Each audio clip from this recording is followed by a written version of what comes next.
Hey everyone, it's me, Chris from Body Nova Fitness Coaching, and I want to talk about ketogenic diets because I know the New Year's coming, so maybe those New Year's resolutions. I can help some people with those New Year's resolutions by giving them a little information so they can make the smartest decision.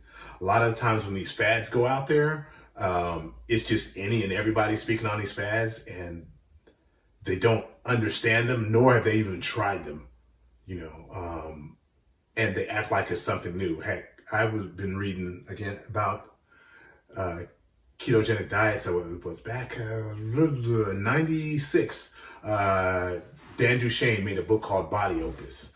And Body Opus, it was basically a ketogenic diet. But of course, people knew about Atkins at that time, around the same time. So I read Body Opus first because it applied to bodybuilders, and that what I wanted. And then I went back and I read Atkins in the Zone. But anyway, that being said, ketogenic diet.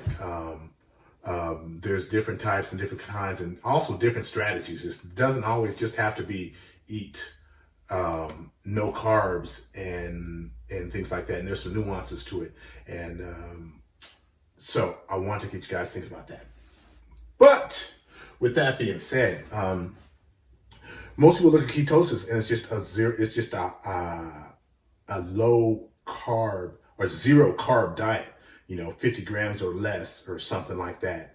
And things like that. And there's a little bit more to it than that. And here's what it is. But also, as you start looking at the research, there's other ways to get into ketosis. In the research, you look up VLCDs, okay? And that could be your search term if you're really bored.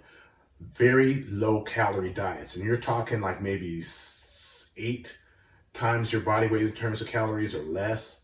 But very low calorie. So that being said, it's not just about low calories. Now, another thing about ketosis is that I'm finding that people tend to neglect the protein requirements, so they're just going to pound high fat and do high amounts of exercise. But again, this is kind of like a hard, fast rule for anybody going for weight loss. Your protein intake does matter. And one way that it matters is that you'll hold on to your muscle tissue. If you let your muscle tissue go, you'll lose weight and you'll look fatter at that weight than you would. So with ketosis, your protein intake matters. Okay, so when you have that, most people will do the ketosis. They'll make their protein intake around 20% of their calories, which is fine. And that does work, but you don't preserve as much muscle going higher. So I'll tend to go a little higher, but that would also depend on how many where I'm at. If I'm trying to go like a VLCD, a very low calorie diet, then of course I'll probably stay closer to that recommendations. Okay. But if it's somebody that's trying to be more athletic or trying to, at the end game, they might need to drop a lot of body fat, but at the same time, they're going to want to build muscle. I'm going to want to preserve as much muscle as possible. So as they lose body fat, they'll look better than they did if they just let everything go. So I'll tend to stay a little higher if possible. Maybe at a gram per pound, maybe a gram of lean body mass, gram per pound of lean body mass. Something, but enough that's going to make you hold on to muscle. Now, the other thing is, if you really get into ketosis, your body using those ketones for energy is also going to help preserve your muscles. That's another thing to think about. Okay, now,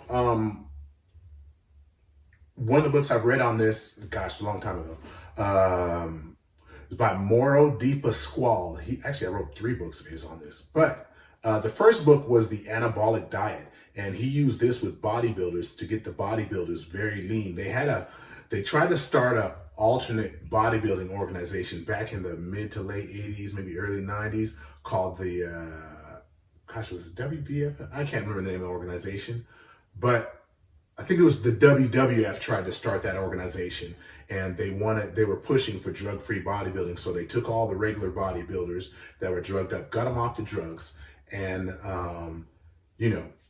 got them into contest shape. Well, without the drugs, they weren't as big and they weren't as lean. And that's bodybuilding fans really like that, are more into that for the most part, than the aesthetics. So that didn't work. But the program did work. And he wrote about it in a book called Anabolic Diet, which should be very hard to find. Morrow is the father of something they call cyclical ketogenic diet. And don't worry about the big words. What it just is you're not just blindly going zero carb for the rest of your life, the whole time. So one of the things I would do with, and this is a higher body fat person, they would start off maybe, they start off with maybe 12 days, anywhere from 5 to 12 days, depending on how high their body fat. 5 to 12 days to get into ketosis, they're going. And then it gets to that day, get that 12th day, and then they would have a high carb cheat meal or cheat. In Morrow's books, he would go the weekend in that anabolic solution and the metabolic diet. He would usually have them do that for a weekend. Okay.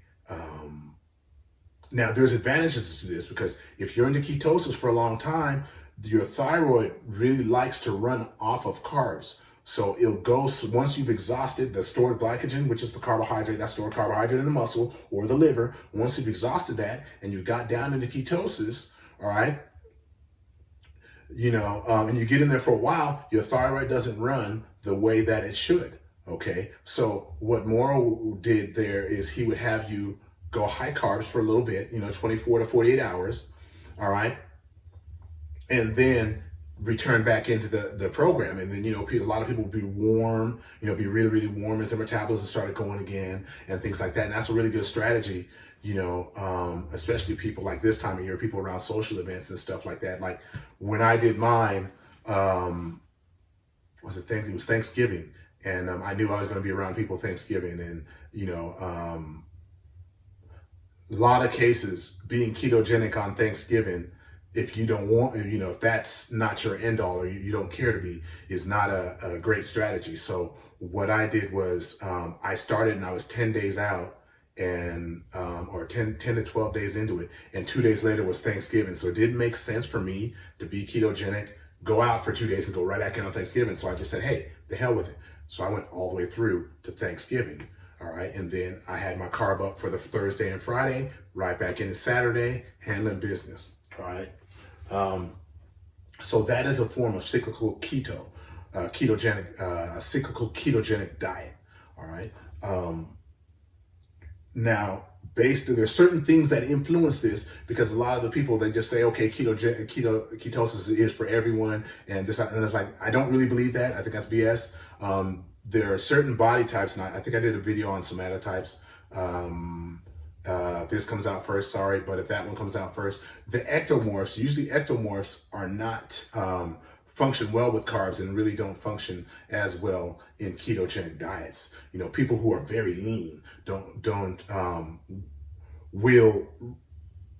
won't be able or will not be best suited to stay into ketosis and perform optimally. Now I'm talking about performing optimally. You can perform and that's fine, but because my group, we're trying to train hard, we're trying to get as much from everything and milk everything we can. So it's not going to be optimal to stay in ketosis forever or longer than a certain rate. So like, for example, if I have someone and maybe it's 14 days, sometime later, it might be down to 5 days or even 3 days, that they're going to be in that, But your body type, your activity levels, your body fat levels, and that's all going to influence that. And it's something, if you try to go the cyclical route, that would be something to do. Actually, Morrow had another book on that, Radical Diet. The Radical Diet was pretty good on adjustments, but I don't know if it's in print anymore because this is a very,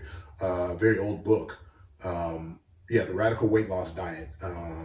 Anyway, that was a ketogenic diet plan also. He's supposed to be the father of cyclical ketosis. So he's got a lot of different books and a lot of nuances and energy on things on this. So those things, but anyway, body types, body fat levels, activity levels, all of that plays a role in there. So even outside of it not being for everyone, within the people that it's for is going to be different. So you have to think about the fact that you're going to need to make adjustments to get the most out of this. All right.